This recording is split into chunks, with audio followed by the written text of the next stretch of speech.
Hi boys and girls, it's Miss Rice with the March Book of the Month. This month we're going to be reading a great book called The Most Magnificent Thing by Ashley Spires.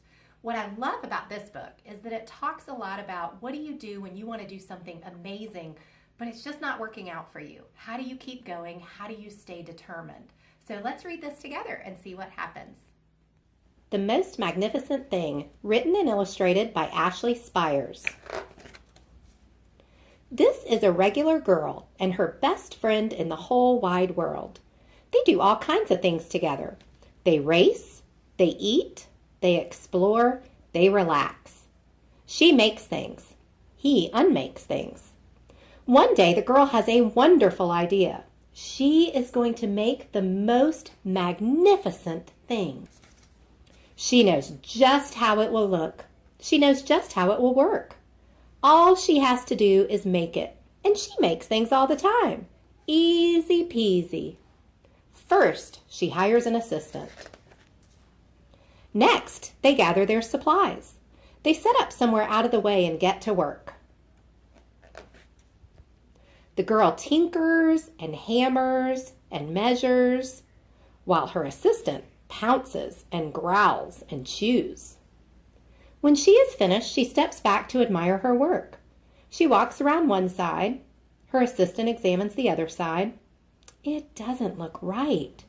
Her assistant picks it up and gives it a shake. It doesn't feel right either. They are shocked to discover that the thing is not magnificent or good. It isn't even kind of sort of okay. It is all wrong. The girl tosses it aside and gives it another go. She smooths and wrenches and fiddles. Her assistant circles and tugs and wags. When she is finished, she stands up and takes a long look at it. Her assistant gives it a nudge with his paw. The thing is still wrong. She decides to try again. The girl saws and glues and adjusts. She stands and examines and stares. She twists and tweaks and fastens. She fixes and straightens and studies. She tries all different ways to make it better. She makes it square. She makes it round.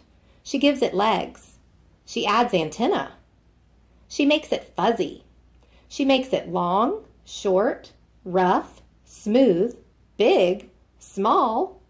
One even smells of stinky cheese. But none of them are magnificent.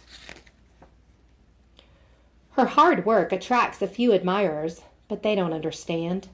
They can't see the magnificent thing that she has in her mind. She gets mad. The angrier she gets, the faster she works. She smashes pieces into shapes. She jams parts together. She pummels the little bits in. Her hands feel too big to work, and her brain is too full of all the not right things.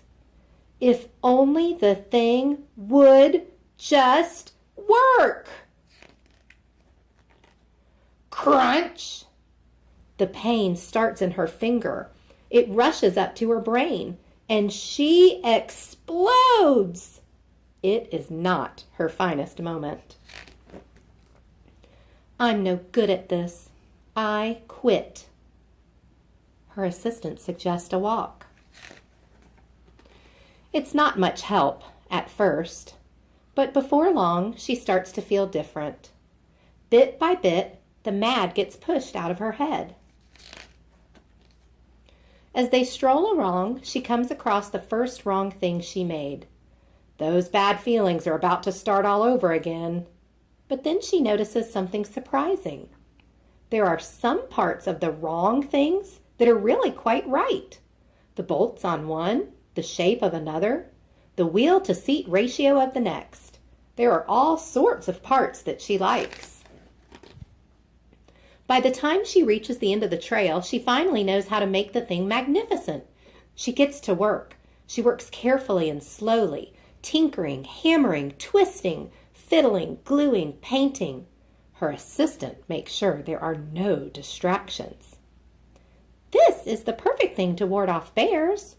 This will stop that leak. This one's all wet.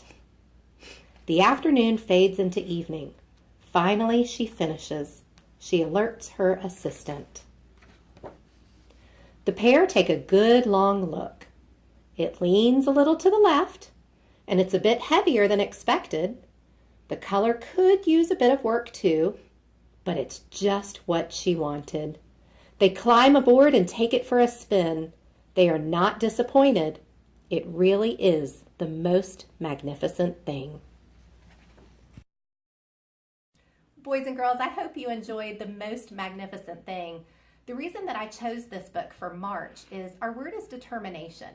And sometimes we have these brilliant, amazing, wonderful ideas of things that we want to do, but they don't always work out the way that we want. And sometimes we get frustrated. And that's a natural emotion to get frustrated. Just like in this book, the girl got really angry and frustrated and things just didn't work out. The problem is when we get too frustrated, our brain actually stops working and it doesn't let us do our best thinking. So if you remember in this story, the dog and the girl decided to take a walk and cool down and let her brain just start slowing down and thinking. And so that's a strategy I think is good for all of us to try. Don't let yourself get too frustrated when things don't go right, but also don't give up.